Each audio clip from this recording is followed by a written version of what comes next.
America, it's time for some straight talk. You love your phone. Look at you. You hardly put it down. But you don't love that expensive wireless plan, do you? So what if I told you can keep that phone network and number 2 for a lot less? Well, this is me telling you. It's time to switch to Straight Talk, guys. Bring your own phone and get unlimited plans starting at just $45 a month on America's largest, most dependable 4G LTE networks. Straight Talk Wireless. Only at Walmart.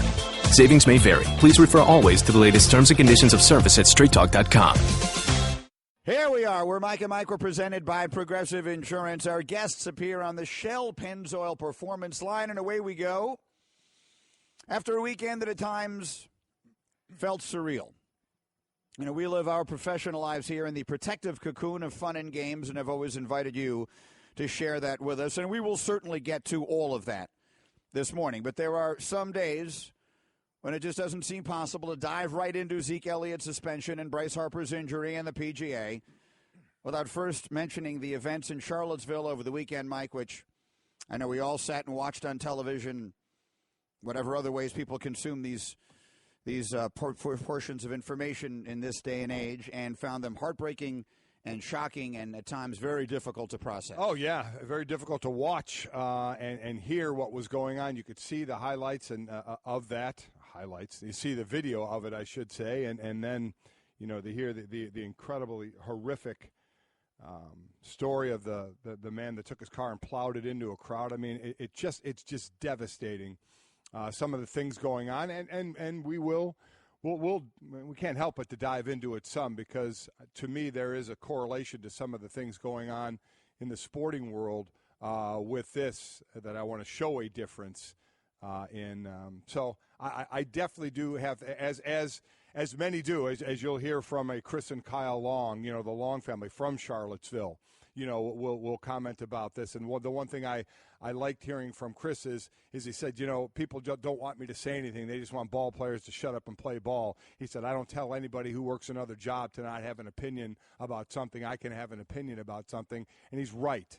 He is right about that. There is nothing wrong with having an opinion about things, and I think we'll all have an opinion about this. And it was hard to watch and tough to watch, and this is what's going on. Some of the things in our country as far as things going on in the world, it's there, it's real, it's tough to talk about. But we also don't want to lose sight of the fact that you all tune into this show to talk about sports, to get away from some of that, but sometimes it just bleeds in too much that we're going to discuss it and have to discuss it. But there were sporting events that went on, some good, some bad, some injuries that we see again that we certainly want to talk about with all of you as well. Correct. That's the line we're going to walk today. So we're going to start you with Off the Top, which will give you a sense of the sports headlines of the day.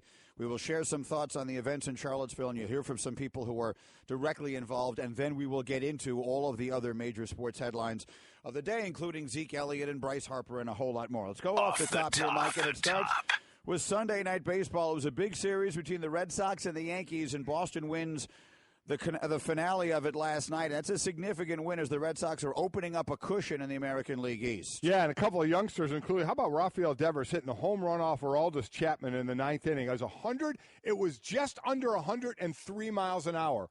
A ball that you and I would do exactly the same thing. And even though I played 9 years in the NFL and you played in Little League baseball, we would have done the same thing. Yeah. We would have done the same thing. We would have hit the dirt. Right. If a 103-mile-an-hour fastball is thrown out of anybody's hand coming at us, and this dude knocks it out of the park. Absolutely incredible. And no left-handed pitcher had been more difficult for left-handed hitters to homer off than Aroldis Chapman. Entering Sunday, Chapman had allowed just one home run to 418 lefties faced in his career. It's the lowest percentage for any pitcher in lefty-lefty matchups since 2010. Dude took it yard. Pretty impressive what he did. Then it was Andrew Benintendi who hit the RBI single in the 10th inning for the game winner. It's the third time he's done that this year. Yeah, as far as Chapman is concerned, he just hasn't been quite himself this year, whether it was overuse in the World Series last year or whatever the reason is. It just hasn't been. But you can't blame it on if there's a ball 103 miles an hour, you can't say that his velocity was impacted by fatigue. So it's kind of hard to point at that. But one way or another, it's a huge win for the Red Sox. A huge series there. And again, Boston opening up a little bit of a cushion. Giancarlo Stanton, Mike, goes deep again yesterday. his 250th career home run. Also his 42nd this year, so now he's tied with Gary Sheffield, who in 1996 did it for the most home runs in a season in Marlins history. Stanton homer came in his 114th game, his 42nd. Sheffield's 42nd home run came September 12th of that year. It was the 147th game. Greeny, he is on pace for 58 home runs this year. That's the most since Ryan Howard had in 08. If he were to get to that and go two more and get to 60, or go back to the, what was it, Sosa and Bonds? 2001. Yeah, 2001. With that number. So he is doing some incredible things for a guy. When he signed that deal, you're like, oh my, the $325 million deal. And then he dealt with some injuries, including when he got hit in the face. The ball. Yeah. It was horrible, missing time. But man, he has got the stick going. I have some thoughts on that. And did you see what happened to Rich Hill over the weekend? I did. Yep. You know, how guys get up there and continue to play after stuff like that. If you don't think it takes courage to play these games, you're out of your mind. What else? Okay, Zeke Elliott is expected to file officially his appeal for his suspension tomorrow. And everything I'm reading and every sense I'm getting suggests that we are set up here for another one of these deals like we had with Brady, where you're going to be in court, you're going to have this, the union is fighting, there's going to be a lot of talk going back and forth between the two sides. We'll see, and we'll see if Zeke is able to get some sort of an injunction that enables him to play when the season begins. Yeah, we'll see how far this one goes, because remember, we knew he was going to appeal. The appeal process goes back to the commissioner, or he can appoint a designee to hear the case, and this is the power that they have. So this is something that has been fought, but this has been agreed to at this point. Will it change in 2021 or before, somehow, some way? Before the next CBA, we'll see. But that's how the appeal process works. A lot to jump into with this one as well. All right, we'll Off the top. get to that. The fantasy football marathon begins, or returns, I should say, beginning tonight. 28 straight hours of coverage. Starts 7 o'clock Eastern Time. It is also known as the Mike Golick Jr. Festival of Fun, as he and Sarah Spain will just be racing around doing ridiculous things all over your television. But into this fantasy again, you know, you and I have talked about it. We jumped into the game late here on just how popular it is. My son Mike and I were in Minnesota, ESPN 1500 out there. Had a huge fantasy football draft preview and such. We had a bunch of people up on stage with us doing it. We did a mock draft, and hundreds of people showing up for the information. It is unreal how popular it is, and obviously in this marathon, you are going to get all the information you need. Just know that two running backs are going to go first. Le'Veon Bell, David Johnson. Last year in the mock draft we had during it, Bobby Flay was a celebrity picker involved in the show, and he took David Johnson. We laughed at him, and David Johnson was an absolute star. So it's running backs, it's wide receivers, it's maybe the deepest quarterback fantasy draft that we'll have in a while as far as quarterbacks you can take and how deep that is. So we'll have a ton of talk of that, obviously, today and really tomorrow on that. And Zeke Elliott is a guy who would have been a high pick and now clearly falling down those boards as he'll miss the first 6 games. And congratulations to Justin Thomas. This was a very popular win among the young players on the PGA Tour. He is one of the young stars. He's very close to guys like particularly Jordan Spieth, but also Ricky Fowler and a lot of the other young American players. They were delighted to see their friend win his first major championship yesterday. Youngest to win the PGA Championship in the stroke play era since 1958. He's 4th. Rory McIlroy was the youngest, then Jack Nicklaus, Tiger Woods. They were all somewhere in their 23rd year. Justin Thomas is 3 months into his 24th year. But how about what he's done? He won this, obviously, PGA Championship. He shot the lowest round to par in U.S. Open history, the 3rd round when he went 9 under 63. He shot the lowest 72-hole score in PGA Tour history, 253, at the Sony Open in Hawaii, and became the 7th and youngest player in PGA Tour history to shoot a sub-60 first round 59 in that Sony Open in Hawaii. So at 24 years old, he's and it was his 4th win this year, by the way, as well. So we keep talking about the young guns we had. You can start to throw this guy's name into it as well. And that, my friends, is off the top. Which is brought to you by Zipa. Go to Zipa.com. That's ZYPPAH.com and get a Zipa so you can stop snoring and enjoy the summer. We will get to all of the other traditional sports stuff as the morning continues here on Mike and Mike. But as I mentioned, there were events this weekend, and you don't need me to tell you what they were, that I think, sort of demand at least some conversation on a program like this where we have been here as long as we have and people have spent as much time with us as they have, and B, also because they do connect in some ways direct and even or more to the point indirectly into events in the sports world, as you saw two more very high-profile football stars failed to stand for the national anthem over the weekend. On Saturday, it was Marshawn Lynch, who is one of the best-known players in the National Football League, one of its biggest stars, one of its most beloved figures and characters.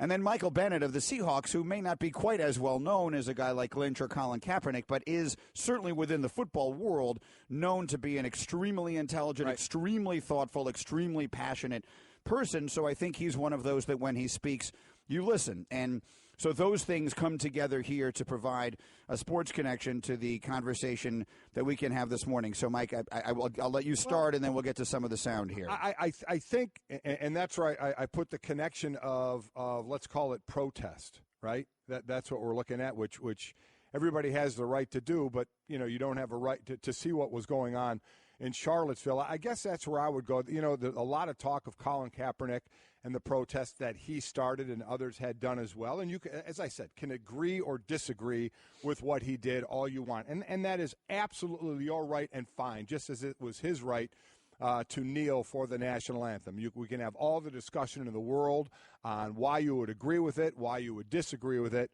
And then other players that followed, and Bennett that just did it and said he doesn't plan on standing for the national anthem, and what Marshawn Lynch did. All I would say is, and there'll be discussion, and there'll be people that will back them, and there'll be people that will say, I'm not watching the NFL again, right, because of that, like they did with Colin Kaepernick. I guess the one thing I would say is, whether you agree with it or disagree with it, which, again, is your right to do, it was done in a way of a peaceful protest. All I would say is look at what they did and what they're saying, and you can, as I said, agree with what they're saying or not, and then look at what the hell went on in Charlottesville. Just look what went on. I mean, they talk about removing a statue of Robert E. Lee, and all of a sudden the white supremacists and neo-Nazis want to hold a rally, which, again, is their right to do, but you started off on Friday and start chanting racist things and anti-Semitic slogans. Is that the way? Is that what we do? To leading into some moron 20-year-old kid driving his car into a group of people and killing a young lady and injuring 19 others. I mean, and all the violence that went on in this protest. So I guess that's as we lose our minds that these guys knelt for the national anthem. And I get why you want to be mad about it. But what I would say is, and they're not mutually exclusive. You can dislike them both. You can.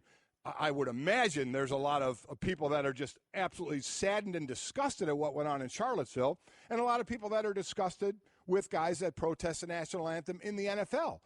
And you can disagree with both, but I would say just take a step back for a moment and say, okay, these guys are silently protesting by sitting and then explaining their views as opposed to driving a car into a group of people and killing somebody, or having 34 people injured in the clash that's going on, or a group of people, idiots, that are chanting, anti-Semitic and racist comments, that's inciting so many things. So I guess that's where I'm putting them together. Again, to say you can dislike them both, but just for me, in my opinion, I'm not going to lose my mind on Bennett and Lynch and Kaepernick and what the other guys did. I can respectfully disagree with the way they went about it, but I'll listen to what they had to say rather than people that are doing it in a violent way. I guess that would be my point of comparison with these. Yeah, there's a degree of proportionality that obviously one is reasonable even if you disagree with it, and the other I would think that any normal person would find unreasonable. Look, these are things that are going on that are at times impossible to fathom. You put the television on, and it is impossible to fathom that these things are happening in our country in 2017. So a few quick thoughts on those. There are not a lot of different ways to look at it, in my opinion. If you are a normal, patriotic person who understands the values that this country stand for, there are not a lot of different ways to look at the stuff that happened this weekend. There are two sides. There is right and there is wrong. That's it. And there are no other ways, as far as I'm concerned, to look at it, justify it, and there shouldn't be any reason not to say so. Having said that, when you move on to where we get to and how it connects to the world of football, I think that most people in this country would agree with what you just said, and that is there are a lot of people who support Okay. We could break it up, I guess, into several groups. There are many people who support what Colin Kaepernick and Marshawn Lynch and Michael Bennett are doing. With those people, there is no issue here. There are people who disagree with what they are doing, or whether they support the cause that they are trying to bring attention to, or and even if they do not appreciate the manner in which those men have chosen to make their stand, or not so. Fair enough. All people are entitled to that. I would think that the overwhelming majority of those people would find despicable the things that happened over this weekend in Charlottesville, Virginia. At least I would hope so. So I don't think that is the majority. And unfortunately, sometimes I think when we see these things, they get so much attention, they get so much publicity. This is what they're trying to do. Right. Their goal is to get all of the attention they possibly can. And as a consequence, and one of the reasons is to make it appear as though their movement is far larger than it actually is. So that's one of the many tragic outcomes of maybe in the bigger picture, one of the more significant tragic outcomes of this weekend. That said, let's let you hear from some of the people in sports who were directly connected to this. Let's start with the Long brothers, as you mentioned, two very well-known football players from an extraordinarily well-known football family. Howie Long's sons, Chris and Kyle, both long-time now NFL veterans and raised in Charlottesville, Virginia. Let's start with Chris. You grapple with how do you react when you see that imagery and you know it's your hometown. I'm all for free speech. I mean, that can be ugly. People can have the worst opinion in the world, but, you know, America's founded on giving the opportunity for free speech. But, you know, I do think it's despicable. And at the same time, you know, it's hard not to get angry. I don't know if that's what the point of those rallies is, to piss everybody off, but certainly you see it and you're just angry. Yeah, I would imagine a lot of anger with what went on to start that rally. As I said, with the chants that were going on by the white supremacists and neo-Nazis, whatever you want to call them.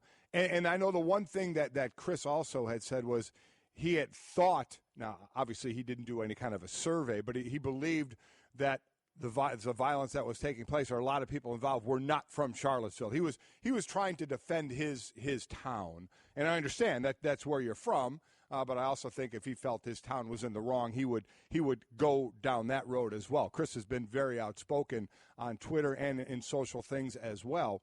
But I do, and the person who drove the car that killed the young lady, injured other, was from Ohio, and part of his point was a lot of people came in from out of town, so he wanted to try and defend his town a little bit while also denouncing, you know, the violence that was going on there. Yeah, so I've seen some of the hometowns of some of the people who were identified as being part of that group, and I've seen Arizona, and I've seen, in fact, none of them that I've seen actually thus far were from Virginia, although some probably were. Here's Chris's brother, Kyle Long. You know, coming from Charlottesville, it's a quiet town. The loudest it gets is on Saturday at Scott Stadium, and I'd say it was shocking to see that. But you know, there's bad things that happen all the time, and like I said, just prayers for those who are involved, and hopefully we can just continue to do the right thing as a whole. And you know, obviously there's going to be people that don't follow the same suit, and just don't be those folks. It seemed like, and I've got to know Kyle a little more than Chris, though I know them both. It seems like this really got them a bit. You know, again, it's about as familiar and respected a family, a football family. Their father Howie being one of the great players of all time, being in the Hall of Fame. Both these young men, first-round picks, and playing well in the league, and they both seemed, and I follow them both, and along with what they were talking about, and they really seemed taken aback by this, that this is their town and what was going on in their town and just how horrific it was. It is how everyone will now think of Charlottesville, Virginia, which is the home of the University of Virginia, which is a great university, and yet that's an association that everyone will now, people who are not otherwise acquainted with it, will now almost all automatically make. Anyway, we will spend more time on this as the morning continues, and we have guests on who will share their thoughts and their perspective. And we're trying to balance this with an understanding that you come here as an escape from this. And so while both of us, I think, have very strong feelings, and I'm trying very hard to make up my own mind about just exactly where it is that we take this. I haven't had this much difficulty making this decision. Now, normally I'll come in here and I'll say, Mike, here's what I want to do in the morning. And today is the first time in as long as I can remember, I walked in and I said to you, what are we doing? How do we handle, what is the appropriate way for a show like ours that has tried over the years to be a respite from the storm, if you will, to handle something about which we feel as passionately as we do this? And there are two ways to do it, because I'm sure we'll get tweets out there that people are saying, stick to sports. You guys have no business talking about this one. You know what? Every person has a right to talk about this. Every person, no matter what job you have, has the right to have an opinion about what is going on here. And I would imagine a lot of that opinion, they would be absolutely appalled at what's happening, and you're allowed to express that opinion. The others would be, hey, we know you have an opinion, and that's cool, but we look to get away from that because it's a sports show. We have other channels we can go to for that. And you can, and you're right. That's why the majority of this, we're going to stick to the sports headlines and things like that, because we realize you can go other places with people that are better informed about some of the things. But still, again, it doesn't matter.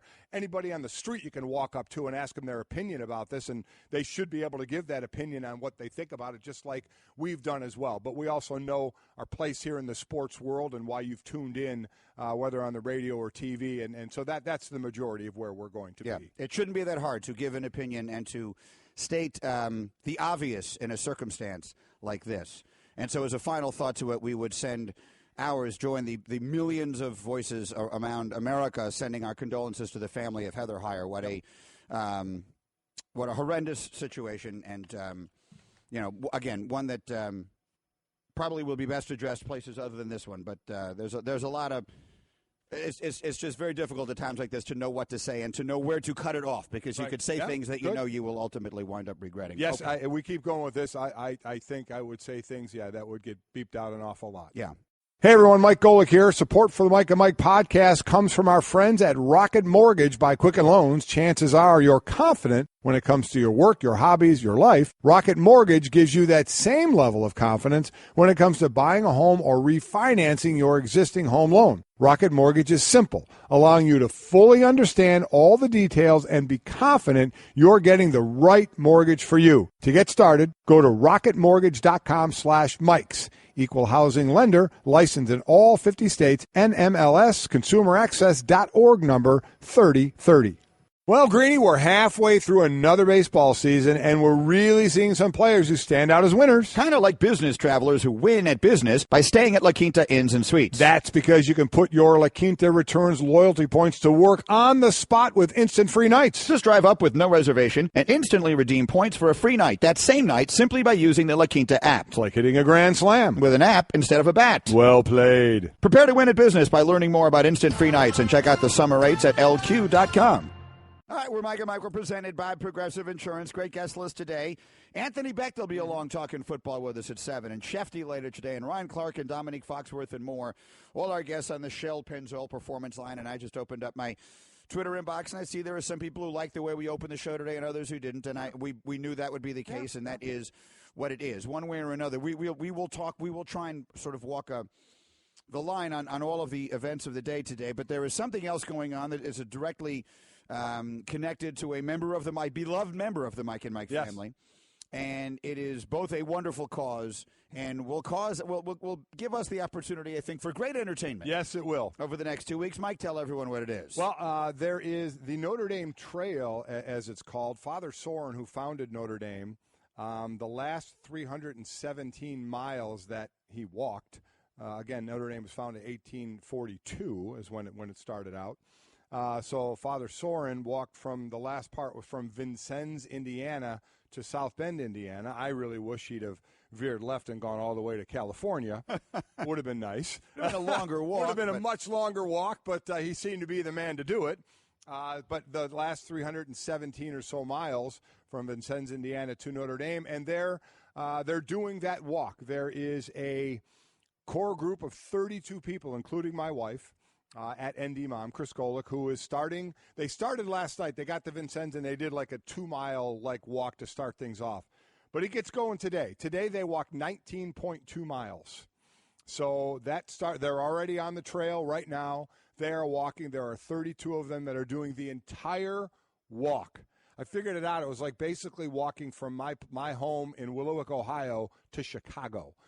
is basically how far she and the other 31 are going to walk. There's another group that will join in with 5 days left. This will take 13 days. 5 days left. There's another big group that signed up to do it. And then there's a 3-day and then the last day, which I signed up for. Okay. I'm doing the last day. I'm doing the last 3 miles with her. They'll be the most grueling you're a hero. miles. You are a hero. The thing that she said that's going to be unreal. The last day, you're going to walk with me. I'll be finishing mile 317. You'll be finishing mile 3, and all the media is going to go to you and ask you how difficult it was for you to do it. And so, which is true. And of course, she's doing this for fun, or is there a reason why she's doing this? I mean, they're doing it in honor of the 175th anniversary of Notre Dame, but also, she has turned it into a way to raise some money for the Center of the Homeless in South Bend. Center for the Homeless in South Bend. She's done a lot of work for them and raising money for them. So she's going to. It's 13 days. She's donating $1,000 a day for her walking, and then she did a GoFundMe too, which I appreciate you and Stacy giving to that. She's trying to raise about half that to get to a goal of about $20,000 to give them. So she wanted to try and do something outside of what it's supposed to be for them, some sport sort of what can happen in a 317-mile, well, they're going to walk and bike ride. Like tomorrow, they walk like 20 miles and bike 20-some miles. It's ridiculous what they're going to do. If there's some sort of, is there going to be some sort of spiritual awakening? I don't know. All I know is I couldn't do it. She's probably the only one in the family that could do this thing, but she wanted to make try and raise money for a worthy cause while doing, which I'm sure many others in that group are. So 32 of them are going to walk 317 miles. It will be every day for the next 13 days. So we'll have some fun with it. She'll do some videos and post some things, and we'll get her on occasionally. But there is no chance on God's green earth I could do this. Again, just to give this some perspective, Boston to Philadelphia is 301 miles. So she's walking further than that. Yeah. She's walking further than it would be to walk from Boston to Philadelphia, just to put it something geographically into perspective. And I was obviously aware that she's doing this for the money, which is why I was trying to make sure that you mentioned that part of it. That everyone should go. If you go to @NDMom, you'll find the link, and you can then donate to her GoFundMe page. And I saw tons of them on there for $25 at a time. It makes a huge difference. Absolutely great. It's for a homeless shelter in South Bend, Indiana. Summertime, hopefully they're going to have good weather out there. Oh, yeah. And so to me, that feels like the right vibe for what she's doing. It feels like the right vibe for me, too. We will certainly take more out there for you. We have more than a few days, but we just want to give a song to when we do an update on this. They gave it's funny, they gave them journals to write about each day as well. She said the only thing missing from the journal, the way this is going to go, I'll give you some of what they're walking and biking. It's ridiculous what they're doing each day. She said, I needed a black crayon with the journal just to make a black page, because that's going to be my mood. There'll be no words, just a black page. All right, but I would like to get some more current songs up there. So if you have an idea, tweet at us at Mike and Mike with some songs about walking, or I guess even just some sort of great endeavor. We weren't even close to this No. decade. I mean, the most recent song in that group is the Bengals Walk Like an Egyptian, which I think is like 88 or something like that. So we need something from this millennium. Guys don't really talk about antiperspirant. Despite that, 91% of Dove Men Plus Care users recommend it. Here's what they said. It blocks the, perspiration, I think is the fancy word. It's comfortable. It smells nice. My girl likes the smell. Well, it's hard. I think it's quite masculine. My underarms aren't the worst thing at the gym. It's kind of like the Hoover Dam from my armpits, I guess. Dove Men Plus Care antiperspirant. Tough on sweat, not on skin. All right, a lot of reaction coming in on the Chris Golick Walk. Again, 1-800-Flowers.com Twitter feed. People suggesting us different songs that we could use as the musical accompaniment on a day that we really needed a smile on our face. You have provided us one, and so we thank you. And again, we all commend Chris. She's walking 317 miles to raise money for a homeless charity in Notre Dame and South Bend, Indiana. And we have a couple of different options for what would be an appropriate walking song for her. And again, we're looking for something a little more current. So we'll keep taking those suggestions on. By the end of the day today, we'll pick the song. I would imagine we'll have one song. Maybe we can rotate a little bit. But we would like to get into this decade a bit, if possible. Ideally, something that was current, like really current. Yeah. Like you and I think of songs from 2002 as current. Right. My kids will say, but I say, that's a good song. And Stevie will say, Dad, that's like 3 years old. Yeah.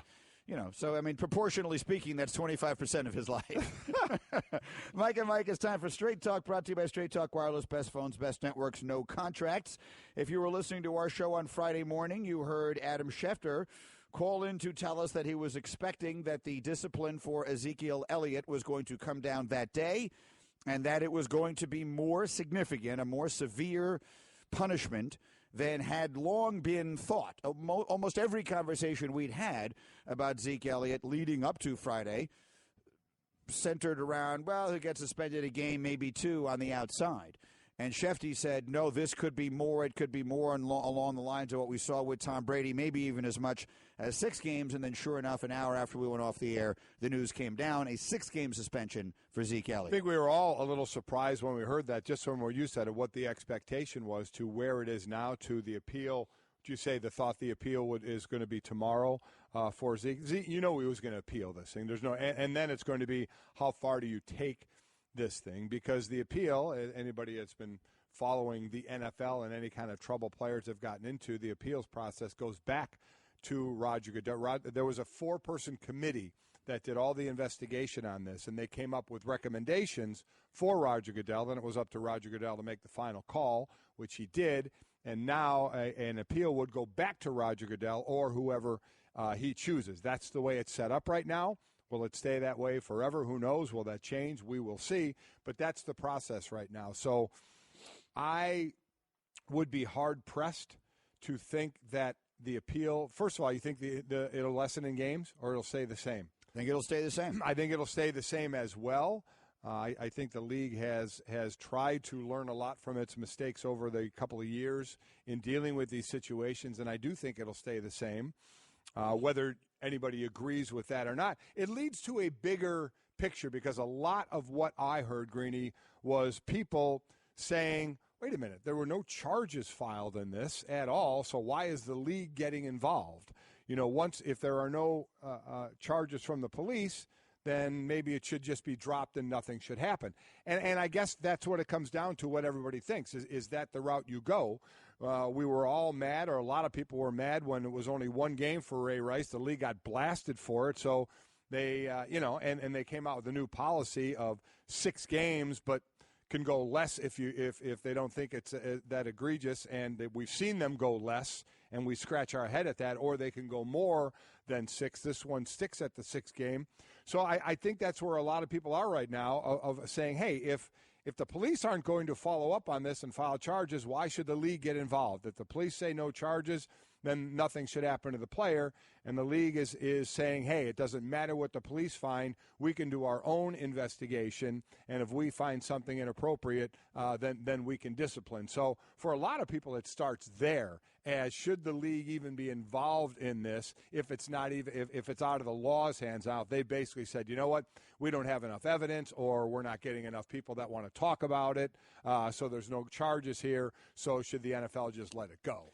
That's a really complicated question. Yeah, it is. Absolutely it is. For purposes of comparison, Ray Rice, in the initial fallout from the incident that he involving him and his now wife in February of 2014, which, by the way, his attorney at the time described as, quote, little more than a misunderstanding. Ray Rice at the time was charged with 3rd-degree aggravated assault. Those charges were ultimately, let me read this to you here, those charges were ultimately dismissed after Rice completed the terms of a pretrial intervention. He wound up paying $125 in fines and entered and received anger management counseling. So the difference there is that there were charges filed. There were charges filed, as opposed to in this particular case where there were not. This is one of these where it feels as though the NFL, which got that one so wrong, wanted to make sure that they don't do that again. And so would one argue potentially was willing to err on the side of going too far rather than not going far enough. Is that fair? I don't know. Is it the right thing to do? I don't know. You can't put the toothpaste back into the tube. Right. At the time the Ray Rice thing happened, so we're going back 3 years now, and this is not to make us sound like geniuses. It seemed like the obvious thing to do at the time. The way to establish a precedent on something like this was to say, I'm suspending him for the year. Right. Let the union fight me. Right. Let an independent person hear an appeal. not Goodell himself, not Harold Henderson, who might as well be Roger Goodell because he is appointed by Goodell, but an independent person listen to the appeal, decide what is an appropriate outcome for all of this, and then that sets the precedent. That is a precedent that would make sense and would have been arrived at in a logical manner in which both sides, i.e. the players and the league, were involved, as opposed to now where it feels like you have sort of a willy-nilly throwing it up against the wall, trying to figure out what the reaction is going to be and how you can best position yourself to be a leader in this or whatever it is you're trying to do. It feels like there's almost no precedent being taken into account as they go into this. Now, I know there is a new policy. There is a policy. And this is in keeping with the new policy, but it doesn't feel as though it jives with the things they've done as recently as last year. In between that is the Josh Brown case. Josh Brown got one game, right. and I mean we've heard that story, and the league looked into that. I guess that's the thing, with the drug suspensions, we know it goes by number, and you get the 4 game, you get a 10 game, you get a year, and in this it's like, yes, it's 6 games, but it can only be 1 game. So yeah, I if you found something there, make it the 6. And let the appeal be heard and then go with the appeal. As far as who hears the appeal, I get what you're saying. I understand what you're saying, but that's not where we are right now. Right. So we can only deal with where we are and who's going to hear the appeal and the fight that will ensue. America, it's time for some straight talk. You love your phone. Look at you. You hardly put it down. But you don't love that expensive wireless plan, do you? So what if I told you can keep that phone network and number 2 for a lot less? Well, this is me telling you, it's time to switch to Straight Talk, guys. Bring your own phone and get unlimited plans starting at just $45 a month on America's largest, most dependable 4G LTE networks. Straight Talk Wireless, only at Walmart.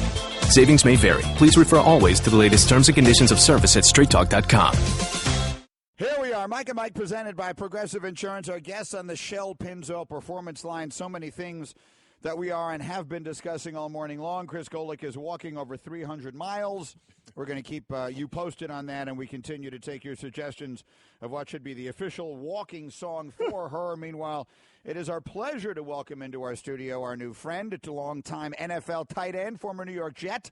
He's going to be doing college games at ESPN this year and a whole lot more. Anthony Becht is in our studio. How are you, Anthony? I'm doing fantastic. It's great to be here. My condolences, first and foremost, to all those in the Charlottesville area. I think you guys said it perfectly. It's a despicable act, and it was hard to see those things go down. But thoughts and prayers to everybody involved, and again, another learning experience, I think, for all of us. It's just sad times. Yeah, it really is, and Greeny and I touched on that last hour, and we find that line of how much do you discuss that and talk about sports and what's in the sports world and why everybody tunes in to this show, but we certainly wanted to make our feelings known. Greeny and I did, as we did last hour about it, but to echo your thoughts exactly of all our thoughts and prayers out there as we move forward, they move forward, and everyone will have an opinion about it. We felt like we needed to offer ours as well. Yeah. So if we'll touch on that again later. It's the kind of thing that felt as though it needed to be handled in one chunk, and we did, and we talked about it for about 20 minutes, and we'll move on here. Yeah, we'll move on. As we've been talking about, my wife is walking 317 miles. Have you ever walked further than 18 holes of golf?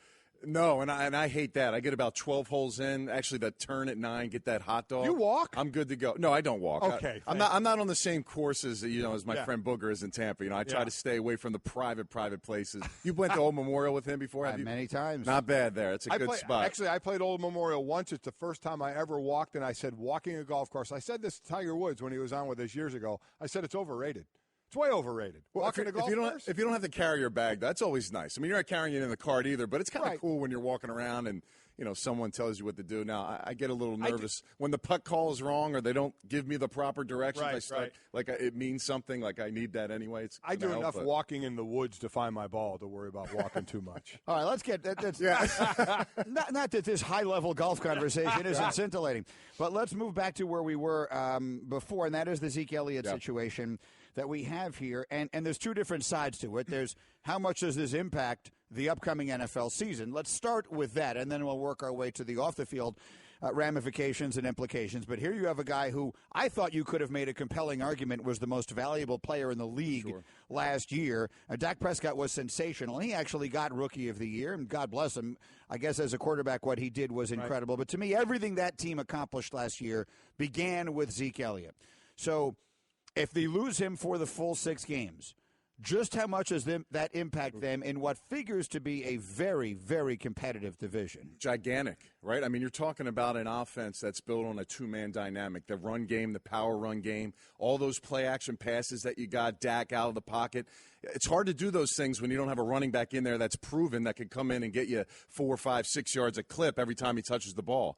I think any quarterback across the league would love to have a running back that could go do that for them and make that passing game a lot easier. Now, with that being said, they have a great line. They have a good structure in place. I'm sure the running back's going to get more yards than probably he's used to averaging. That's going to fill in. But listen, 6 games, and then you worry about the conditioning level, Zeke getting to that point. They have a bye week, I believe, in between those 6 games. Mm-hmm. So to me, it's a huge loss, and I think it'll show its signs early because I think for a guy like Dak Prescott who's had all this success, I think there is a little bit of that sophomore jinx. Just over the history of the NFL, that second year seems to be tougher for at least for quarterbacks, being that coordinators, especially those in the division, is going to be studying a player, trying to find ways to stop him because ultimately that's the goal within the division. If you don't stop that guy, you can't do it. Well, one of those pieces isn't there anymore, so I think it's going to be crucial early in the season. And that guy is going to get most of the carries, going to be Darren McFadden, a guy who's played, 9 years so far in the league, mostly with the Raiders, had a couple of seasons over 1,000 yards. But as you mentioned, and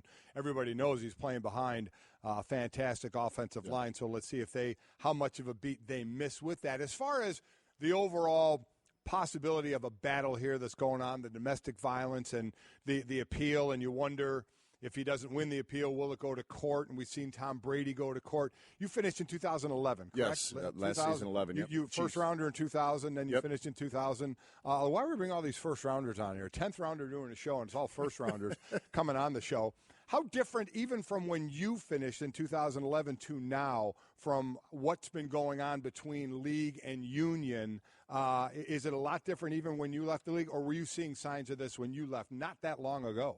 I saw the turnover as I got into my last couple of years. Finishing up in Kansas City, it was a younger locker room. I think the players kind of got a lot of things handed their way.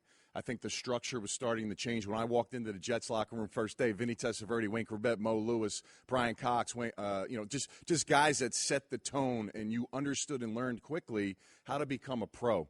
I think for Ezekiel Elliott, regardless of, the charges that haven't been pressed for some reason, I don't know why, the glaring backing of Jerry Jones and saying that nothing in his vision or eyes gave him any sense that there was going to be any suspension. And then you see some pictures. Regardless of all of that, there was a domestic disturbance. And I think these younger players, and it's a small minute, we're talking about less than 1% of guys every year that are in these situations. I mean, a lot of guys doing a lot of great things in the NFL, but you got to kind of set the bar somehow. And I don't think this is going to come down from 6 games. I think he should learn the hard way. The hardest thing for a player to field, where they field inside where it's bad, is you take their money and you take him off the field.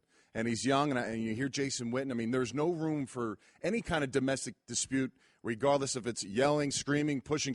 None of that should be ever anywhere in the mindset of a football player, and it needs to start at a young age, and I think that's the best way to really go about it.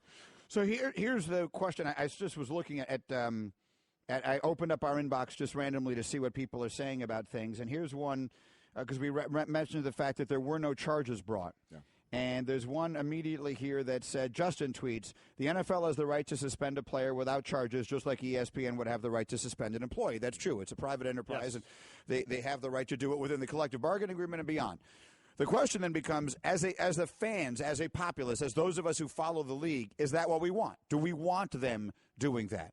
And I think, if you look at it, don't you think it's better than the alternative? For all the voices out there, and I guess if you're a Cowboy fan, in a lot of the ways, this is not the same thing as you had with Tom Brady.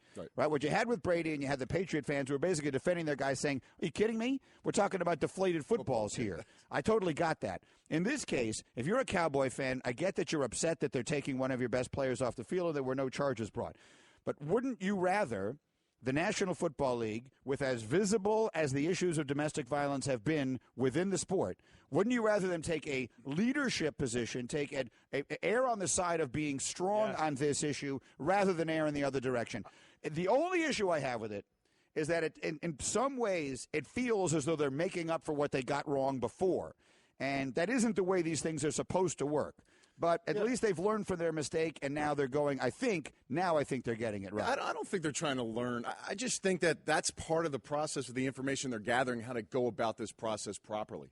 You know, I think you have to set a precedence for guys in this day and age in the NFL. And I think long term, if it's just 6 games to change a man moving forward so that he's there for the fan base the next 10 seasons, it's a small price to pay. But he has to be taught the lesson regardless. The situation happened. We don't have the info. I don't have all the reports and the cases. We see pictures, all these things. He said, she said. But I think a precedent had to be set where, you know, he has to learn. And the NFL took their time. Listen, they want Tom Brady in playing on Sundays. They want Ezekiel Elliott playing on Sundays. Yeah. They don't want to pull these guys off the field. But listen, if you want changes and you want them out of it, the CBA is coming up at the end here in 2020. You can go there and fight for those things along a long laundry list of things that have to be fought for in the next contract. I think the great point, one of the great points you make there is, do you really think the league doesn't want Tom Brady on the field or Zeke Elliott, one of the great rising stars of this league? They want them on the field, but what is their responsibility? Right. And a lot of people, there are those that say they shouldn't be in the issue of trying to solve domestic violence. Well, they're not. They're in the business of disciplining if they feel something is wrong. And we've seen too many times, and I'm not as educated. Obviously, I've never had to deal with that anywhere in my life. But as far as in the legal world of it, too many times where charges aren't filed because, you know, the victim won't speak. Or in some cases, I think that we know about where some can get bought off possibly. Of course, and then it's not going to go to trial, so no charges are ever filed. So they do an investigation. I know they were criticized for how long the investigation takes. Again, I can't speak to that. I don't know how long an investigation is supposed to take. What I would say is I would give 6 games. You gave a policy of 6 games, and then you gave the out of going less or going more. I would say it is at least 6 games. We have the ability to give you more if we feel it is beyond. We can go more, but it will not be less. Right. If you want to appeal, which he will appeal, that's fine. We'll discuss it. And, again, it goes back to Roger Goodell. However that works out down the road, being judge, jury, and executioner, so be it. Right now, that's the way it is. But to me, it would always be 6. If a committee looks and there is any sort of domestic violence that they find in their investigation happened, at least 6 games. Not 6 with maybe it can be 2 or 3. No, it's 6. If it goes less than that, that means you'll win an appeal, but it is going to be at least 6. Be consistent. They're consistent with the drug suspensions. That's easy money. Be consistent with these as well. Even if there's no video or pictures, if there's a domestic disturbance, the player has an issue that needs to be addressed. And I think this is just the way to do it. I mean, you can be as broad or as large as any of this you want in the domestic category, but any kind of disturbance to me seems there's some kind of problem with the player that he needs help. Hopefully this helps him moving forward in his career. Anthony Becht is in our studio with the Straight Talk, brought to you by Straight Talk Wireless, best phones, best networks, no contracts. A bunch of other things I want to get from you here. First off, let's send our best wishes to our mutual friend, Marty Lyons. Absolutely. Longtime great New York Jet defensive lineman who does the Jet games on the radio in New York, and he suffered a stroke recently, and we know that he's doing better, and he's going to come back. But in the interim, I know that you're filling in his stead, and you did the game on Saturday night. With Bob. So let's get a quick thought from you, if we can, because the subject of Christian Hackenberg has been one that I think all across the National Football League people have been talking about, in some cases joking about. Right. And the reality is, he played pretty well on Saturday. Now, a very low bar of expectation existed. I've been listening over the last couple of weeks. But all things considered, he looked like he actually knew what a football game looked like, and that was a step in the right direction. I'll say this, called a lot of Penn State games the last couple of years when Christian was there. Way different player than he was his first year when Bill O'Brien was a head coach. You know, he went through a radical change. A lot of work needed to be put in place for him, especially after we saw a little bit of him in the preseason, what he did last year in training camp. Drastic difference, though, this year. I mean, I was as harsh as a critic of him coming out because I just didn't believe his skill set was too damaged. Jeremy Bates, the new quarterback coach, has done a fantastic job. John Morton also. Now, they kept it simple. Short, quick passing game, but he was decisive at the line of scrimmage. Absolutely. His accuracy was over 72% in the game. And I liked what he did. I mean, listen, if you take 5, 6, 7 yards a clip, that's not bad. It gets you close, and it puts him in a situation. Now, it's a tough ask. People talk about this all the time. Who do you start? It'd be unfair to me to start Christian Hackenberg right now. There's not enough pieces around him to just say Matt Forte and Bilal Powell be guys that will be able to carry the load and do all these things. You're talking about a Robbie Anderson who had a great preseason game also with 3 catches, I think 70 yards and a touchdown. But you can't lean on first, second-year receivers to be in the right spots. When things shake up and things happen in a game, you want to make sure your quarterback's in place and has that leadership quality, and McCown has that. So McCown's an ultra Band-Aid right now, right. But you can't start Christian just because of the fact that he wouldn't be ready for that situation. But I think you get him as much time as possible, and maybe he gets some time moving into the season. Mike, the other thing that happened on Friday that we haven't had a chance to comment on a day of stunningly big news around the NFL was the trade of Sammy Watkins from Buffalo, a guy they traded up to take in front of Odell Beckham Jr. a few years ago, and now he gets a fresh start and a new chance with the Rams. We didn't get a reaction from you on several big deals that took place. Well, you look at what the Bills are doing. The Bills are stockpiling. It's almost like the NBA. You're stockpiling. They're like the Boston Celtics. Yeah, the next few years, the picks that they have to work with, and those are assets to have. To be clear, next year they have 2 1s, right. 2 2s, 2 3s. Those are, just like Danny Ainge says, those are assets, man. You use those, and that's exactly the position the Bills are in right now. As far as Sammy, listen, we know Sammy can be an explosive wide receiver.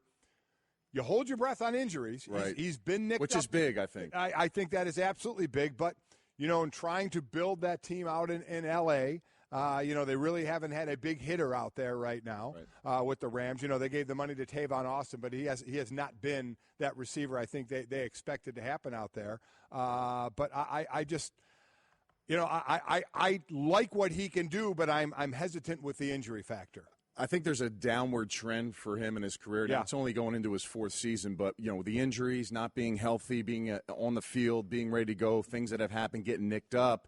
You want to have that explosive player on day one. You're not getting that. So it's kind of like, do you keep waiting, or you get some value for him?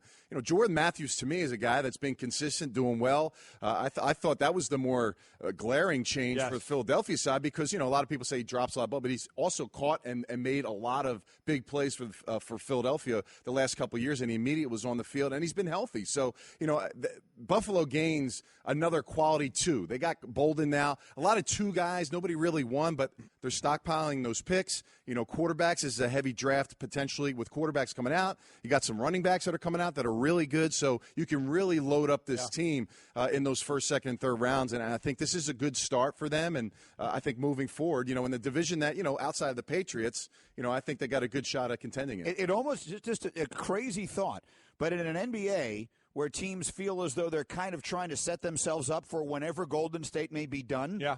Buffalo with a new group in place, right? A new GM, a new coach. So just trying to set yourself up to be the team when Tom Brady is finally done. It actually, in some way, you don't do that in the NFL, but it almost makes sense. It seems like that's a direction they're going. So there's a team that could be building. The Rams are still on the come. The Jets. Well, they're stockpiling money, not picks, but they have a lot of cash. Right. I mean, who are those players going to be down the road? We don't know. So let's go when you called the game on Saturday. The other team that was there, the Titans. There's a lot of upside. Greeny and I both think it's big time thumbs up on them. Mariota's back playing after the injury last year. You love their O-line. Lewan, the left tackle. Conklin came in the league for Michigan State. The right tackle was an All-Pro his first year. I like what they're building there. And I know everybody talks about Houston because of the defense, not sure, and the weapons on offense, that it isn't Tennessee that may be crowned in that division. I think so. Andrew Luck with the Colts, he's not on the field. Right. The offense, a quarterback situation, potentially a rookie in Houston. Marcus Mariota looks like he's 100% healthy. I was talking to some of their coaches, and they probably got the best tandem in the backfield. DeMarco Murray led the AFC in rushing. You look at some of the receivers they added. I mean, they do have weapons, and their defense is really strong. Casey, and you got Arakpo and Derek Morgan on the outside. That's about 25 sacks coming back this season. And they brought in Logan Ryan from the Patriots, who, has been one of the top interception corners since, I think, 2013. So I'm reeling off all these stats for the prep I did for the game. But it's true. They're going to be a good game. I mean, that's what we do. And as I'm watching, like, wow, this, and we're always going to watch. I always go cover the Buccaneers in Tampa. Those two quarterbacks, Jameis and Mariota, and those two teams, getting that kind of buzz right now for this season, and they're going to be entrenched over their careers here to see where they go. And Mariota's not asked to pass this team's way into the playoffs. As I mentioned that line, you mentioned Murray teamed up with Derrick Henry, the monster from Alabama. So they are set really well running the ball as well as throwing. Mike and Mike brought to you by Upside. Now save big on travel. Get a big gift card with every trip you buy. You will love Upside.com. That's Upside.com. One quick college football story, because, again, Anthony, you see him all over ESPN with a full slate of college games this fall. One of the biggest games of the opening weekend of the college season took an interesting turn over the weekend, and that is that Florida has suspended 7 players, including their top playmaker, wide receiver Antonio Callaway, for their season opener against Michigan, which is September 2nd. They suspend the 7 players for making improper charges on their university student IDs at the school bookstore and then selling those items for cash. One source said the cards did not have the proper amount of funds on them to purchase the items. So these are 7 players of significance, including their top playmakers. So, guys, I guess from both of you, your thoughts on this. It's a big game. It's a big, huge. It's a big message being sent by the coach, who sometimes these coaches will try and find a way to not suspend a player for a big game like this. And here, in this case, they go right at it. I applaud Coach McElwain for making those moves now. He's able to, pull it back and get these other guys prepared to go. But, without Callaway, I mean, he's probably their biggest playmaker on the field. And you're talking about a new quarterback coming in, potentially starting for this team. You want to lean on somebody, and he's not going to be there. I'd say the advantage was Michigan, in my opinion, and you got a whole defense that's brand new. Now, they got great recruits, they got great players, but we just don't know yet on how good Question mark. Yeah, so, I mean, that's out there. And we know what we're getting with Michigan. They got some pieces coming back. Quarterback, obviously, it will be figured out. It could be returning with Spate, but, Harbaugh will have these guys ready to go. And, I think for me, you got to set the bar, and it's usually guys that we don't know. And when it attracts a big-time player, you've seen some things happen to guys. Teams extend it. Coaches don't want to really make. They want to wait. Well, here it was pretty cut and dry. I applaud them for making that, and it will be tough for Florida in this game without their biggest playmaker on the field. There's always that question, Greeny and Anthony, of discipline, because a guy that gets criticized a lot is Nick Saban. Of course. He's had guys in the offseason get into trouble, and he doesn't take them off the field. And he's explained his reason why, and he stands by his reasons why he doesn't take them off the field. He'll find different ways to get the message across to them, and others do. And I've always been that, because I agree with you, take a player's time away, and that really is painful. The other side of that is, do you discipline the one that hurts and then hurt the team? Right. You almost think, like in the Florida situation, 7 guys should – then you start to think, should he have split it up? Some of you missed the first game, some of you missed the next game. 7 guys missing a monster game, because I get it, and that's the message. And I think overall, most people will generally agree, listen, you do something wrong, you got to be punished for it. And it's a punishment. They're not playing a directional school in the opening game. Right. This is a big game. We see a decent amount of big games in college football right now. But I'm sure there are those that say, man, couldn't he suspend 3 and then maybe 4 the next game, or find another way, because now you're hurting the team. But you have to get a message across to players when they're doing something wrong that has to be felt. And it's like the old adage, when you do something wrong in practice, the team pays for it. Absolutely. How many times have you seen a player does something wrong, and then the player will stand right next to the coach as the other players are all running and saying, you did this, they're paying. And that's what those players are going to have to deal with as they go in the locker room and don't put their uniforms on to play against Michigan, is what they could have cost their team. He's fairly new at Florida, and I think you do have to set that precedence. It's not just what you look at it on the flip side. It's not just one guy. Right. It's the one guy that you can send a message to that means the most of the team, that hopefully reflects to the other players, especially the fact they have so many new starters. A lot of younger players are going to be playing. So I think he made the right move. And listen, you're right. It's sad that the message across college football is spread it out, or let's push it to the end here and see what we can happen, see what happens. You said it now, you move on, and then the players that are on the field have to deal with it. And they miss out on playing on one of these big neutral site games, games at Jerry World, one of these big deals. Mm-hmm. The line had been Michigan -2.5. After the suspensions, it moved to Michigan -4. Anthony Becht, what a delight to have you here. Thanks for very much. It was a great time. Thank you. For sure, as the season gets going. T-shirt and jeans. Yeah, I didn't get the memo on the color combination, but I figured to brighten it up. We'd like you to be more comfortably dressed. Guys don't really talk about antiperspirant. Despite that, 91% of Dove Men Plus Care users recommend it. Here's what they said. It blocks the, perspiration, I think is the fancy word. It's comfortable. It smells nice. My girl likes the smell. Well, it's hard. I think it's quite masculine. My underarms aren't the worst thing at the gym. It's kind of like the Hoover Dam from my armpits, I guess. Dove Men Plus Care antiperspirant. Tough on sweat, not on skin. Hey everyone, Mike Golick here. Support for Mike and Mike podcast comes from our friends at Rocket Mortgage by Quicken Loans. Chances are you're confident when it comes to your work, your hobbies, your life. Rocket Mortgage gives you that same level of confidence when it comes to buying a home or refinancing your existing home loan. With Rocket Mortgage, you can apply simply and understand fully so you can mortgage confidently. To get started, go to rocketmortgage.com/Mikes. Equal housing lender, licensed in all 50 states, NMLSconsumeraccess.org number 3030. All right, we are Mike and Mike, and it is a very busy day in the world of football. Our buddy Adam Schefter, our NFL insider, who is always the busiest man in the building, will be appearing on all 28 hours of the marathon as well as he did a year ago. So, Schefty, I have no idea why you're awake now. You should be sleeping your way into this day. But that's because some football news may break, and you'll need to be ready for that. You were the one who came in here Friday morning and told us be ready for the Zeke thing and be ready for it to be more significant than expected. So after the announcement of the 6 games on Friday, what sorts of things were you hearing from people around the league?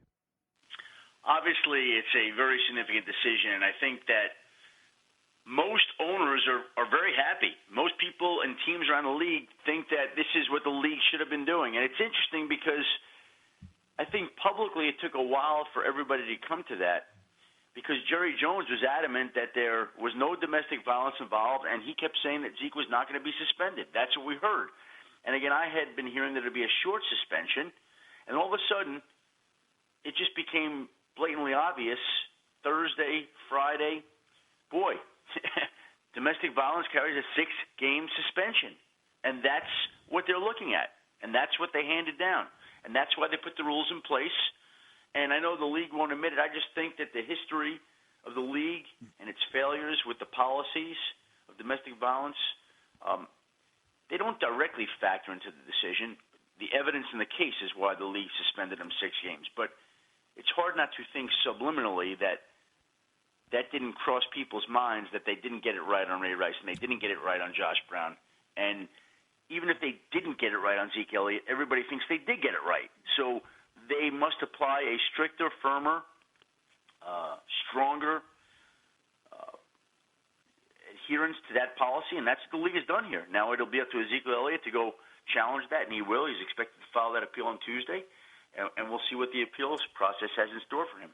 Well, we know, again, it was a 4-person committee who did the investigation. They gave their thoughts to Roger Goodell, who came down with the discipline, and now the appeal, which we know is going to happen, will go back to Roger Goodell or a designee that he chooses. So in reading, and I know a lot of us have read all the evidence that the league had against Zeke and read it page after page after page of it, and now it goes back to, as I said, Roger or someone he appoints for the appeal. Anyway, in your mind, 6 games gets lessened at all? I don't think it will. What do you think? Listen, I would guess going in that I would just say that Zeke Elliott has a uphill battle here. I mean, it's possible that a game or two could be shaved off. We've seen it happen before. Other players have had certain appeals reduced, particularly if they're contrite. But as it's been explained to me, I don't think he's going to be contrite here. I think he's going to come in gloves off and try to take apart the NFL on the facts that accumulated. I think that's the wrong approach because the league believes it has the evidence, and I know that Ezekiel Elliott, the Dallas Cowboys, they don't believe that the evidence is there. But it doesn't matter because the league believes it's seen enough, and the league makes the ruling, and the league makes the ruling upon appeal. So you're asking him to be contrite about something that he doesn't believe happened. So it creates a difficult dynamic there that doesn't work in his favor. And, again, as it was explained, the gloves are going to come off during the appeal. We saw the NFL letter that went out to Ezekiel Elliott with all the evidence documented, and I think you're going to see Ezekiel Elliott here over the course of the days of the appeal, leading up to the appeal, begin to release all the evidence that takes apart the NFL's evidence, that questions the NFL evidence, and everybody will be left to decide what they believe is right and what they believe is wrong. Now, again, ultimately it doesn't matter. I don't care what Ezekiel Elliott has to take apart the NFL's evidence. Again, they make the ruling. They make the ruling on the appeal. And they've made the ruling once already. So no matter what you say to take apart their argument, I just don't see how that's going to prevail in the long run. We'll see. Adam Schefter with us on the Shell Pennzoil Performance Line, taking synthetic motor oil performance to a whole new level. Make the switch to Pennzoil Synthetics today. Jerry Jones, the owner of the Cowboys, who just went into the Hall of Fame last weekend, has long been a very vocal supporter of Commissioner Roger Goodell. Your Twitter feed, Shefty, was the first place that I read on Friday after the announcement of the suspension that Jones was furious. Can you expand on that a little bit? And what, if anything, the owner of the Cowboys can do with his anger? You know, that's a great question, Green. I don't know there is a lot that he can do. Look, you know, Jerry was very outspoken again that he had read the report, didn't see that the league had any evidence on Ezekiel Elliott. The league obviously disagreed with that. He was, the exact word that I was told was very close to furious, but that was the toned-down, less profane version of the word that I was told. And I don't know that there's a lot that he can do anyway. You know, precedence has been established here. In the Brady case, it's reaffirmed Roger Goodell's powers. I guess they could always try legally to go that route, but, you know, Tom Brady didn't receive notice. That was the argument of why he went to court. They'd have to find a reason here to take this case to court if the appeal did not go their way. But I think first things first, everybody wants to see how the appeal goes, what the ruling is, before any steps then would be taken. And even if there were steps taken after that by Ezekiel Elliott, by Jerry Jones, I think that it's challenging to get something done. I think the overwhelming chances is that when the Cowboys play the New York Giants to open the season on September 10th, Ezekiel Elliott is going to be on the sideline. And I don't know if we brought this up on Friday, but I think, and I've said this before this weekend, it's a crossroads in young Ezekiel Elliott's career. Because, and I'm not just talking about this incident, this domestic violence incident. When you speak to enough people in and around that organization, they have expressed concern about the decisions that he's made from a lifestyle perspective, off the field, at night, all sorts of things like that. And if the suspension holds and he's away from the Cowboys complex, including the bye week, till October 23rd, which is what it would be right now, it's a lot of time to be left on your own. It's a lot of time to grow and get reflective and take stock of your life and realize everything that you could have if you do the right things. And it's also a time where you're away from that structured environment without a lot of discipline and can kind of do what you want, which is what concerns some people with the decisions that he's made in the past. And we saw Colin Kaepernick kneel for the national anthem and then sit. Others followed suit last year, and we see where Kaepernick is this year. We just saw this past weekend Michael Bennett from the Seahawks, Marshawn Lynch, his former teammate, now with the Raiders, both sat for the national anthem. What's been the reaction around the league, really a year removed from when this started with Colin Kaepernick? Well, listen, it looks like it's a storyline that's not going to go away anytime soon. And I think on the one hand, you've got players supporting players. On the other hand, you've got an issue that I think alienates some people. If we're going to bring it back to Colin Kaepernick, you know, Marshawn Lynch apparently has been sitting for the anthem for a while. It did not affect his employment status. Michael Bennett is a top-tier defensive lineman. Did not affect his employment status. And again, I bring it back to that. It's you factor in all the issues when you're deciding whether to sign a player. It's not just that. Now, again, if Colin Kaepernick had stood for the anthem, if he had not been the controversial figure that he was last year, would he be playing in Baltimore today? I think he would be. I do think he would be. But, again, I think that he would not have been on the street that long anyway if there had been nothing. You know, teams want players that they believe can help them win right now. And I think there are teams that there aren't enough of those teams. There were not enough of those teams this offseason to wind up finding work for Colin Kaepernick. And finally, Shefty, what can we all look forward to in 28 hours of the Fantasy Football Marathon, watching you and everyone else getting started tonight, 7 Eastern on ESPN2. I made a major mistake last night. I got up about 2:30 in the morning, and I could not get back to sleep. And I'm thinking, this is the worst night in the world to get up early and not be able to sleep. So I couldn't sleep last night. I can't sleep tonight. And it'll be challenging. It'll be fun. It's last year we did it. I will say this, that Mike Golick Jr., Stugatz, all those guys, I had so much fun doing it last year for the 28 hours that we did it last year. And I would expect that we will have just as much fun this year while going over a whole bunch of fancy football stuff, which I love. And we'll do it while we don't get to sleep at all. So, I mean, it's a great combination of things. We're all looking forward to it. We'll see you in here when we're back tomorrow morning to be a part of it as well. Thank you, Shefty. Good luck. Thanks, guys. Well, Greeny, we're halfway through another baseball season, and we're really seeing some players who stand out as winners. Kind of like business travelers who win at business by staying at La Quinta Inns and Suites. That's because you can put your La Quinta Returns loyalty points to work on the spot with instant free nights. Just drive up with no reservation and instantly redeem points for a free night that same night simply by using the La Quinta app. It's like hitting a grand slam. With an app instead of a bat. Well played. Prepare to win at business by learning more about instant free nights and check out the summer rates at lq.com. Mike and Mike reminding you, if you want to get in touch with us, tweet us at Mike and Mike, as many of you are doing through the 1-800-Flowers.com Twitter feed. Nothing makes a summer birthday or anniversary more magical than 1-800-Flowers.com. And right now, when you order a dozen multicolored roses for just $29.99, you'll get another dozen absolutely free. Go to 1-800-Flowers.com/ESPN. Again, people are by the hundreds here tweeting us song suggestions for Chris Golick's walking songs. Here's Walking in Memphis, Johnny Cash, I Walk the Line, Kanye West, Jesus Walks, use Walk by Pantera, Walking on the Sun by Smash Mouth. So a lot of options. But right now, I think I'm kind of into this one. It's DJ Unk. I do like that. I feel like that would be good because, I mean, you could sort of have a little fun while you're walking. Kind of move while she's walking to that. All right, so we're going to have to continue this all morning long, and we will ultimately come up with a walking song. I think Bryce Harper is fortunate that he's going to be walking and is walking and will be running again pretty soon. That's an example of one of those where there are some injuries that look so gruesome and then prove not to be nearly as bad as they would have looked. And then there are so many that don't look, that it's quite the opposite. They don't look like nothing, and it turns out to be serious. The fact that Bryce Harper's avoided any major ligament damage from that thing on Saturday night, I'm assuming everyone has seen it by now, is just unbelievable. I have seen football players walk off the field with a slight limp and have a torn ACL and be done for the year.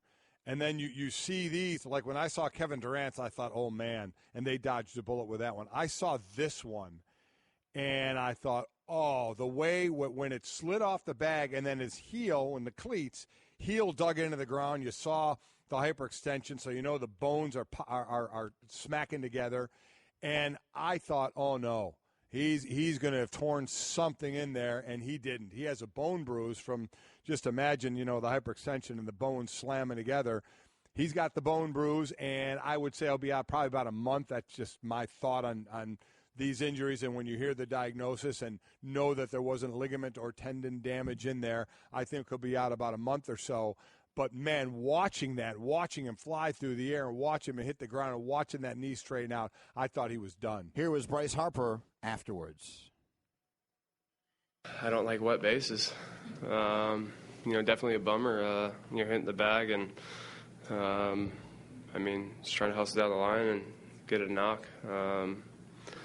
Across the bag, and pretty much felt like I was like a slip in the shower. I thought to myself, it's 10 o'clock at night and we're playing a game in the rain. I was really upset about that as well. But it's just a freak accident, freak situation. I think it flashed before your eyes, and then you realize, there's nothing you can do. I think we got the best possible news that we could. Without question. And when you saw him going off the field, putting no weight on it, you had to think, oh, my God, tell me what our expectations were. He was done. And we're losing this guy. I mean, they got the absolute best news they could get. But now it started this whole firestorm of, what do we do? Change the bases. What do we do? Change everything around. And it happens when a star player gets hurt. We go back to Buster Posey in blocking the plate. And I know that our baseball people have said there had been talk about stopping the catcher from getting run over. But what was the straw that broke the camel's back? That was the Buster injury to his Posey star, blowing out his ankle. So, okay, that's it. Something has to be done. Here's Bryce Harper. Thank God it wasn't a season ender, but it was still a pretty significant injury. Now it's like, can we change things? What can we do different now for the base that's been around forever in baseball? I don't know. You know, with every injury, especially to a star, do we think we should change something? Is it something that we can change that won't affect anything? You know, that nothing would look different, but it would be different. I don't know, but that's usually it can be an outcry when a star gets hurt. You're going to play 162 games in that condensed period of time. Some of them are going to take place in conditions that are a little bit wet. I don't know how you make the base drier than it was. It is just a terrible fluke circumstance. People get hurt in sports sometimes. You use the right term. This guy dodged a bullet. That looked 1,000 times worse than it wound up.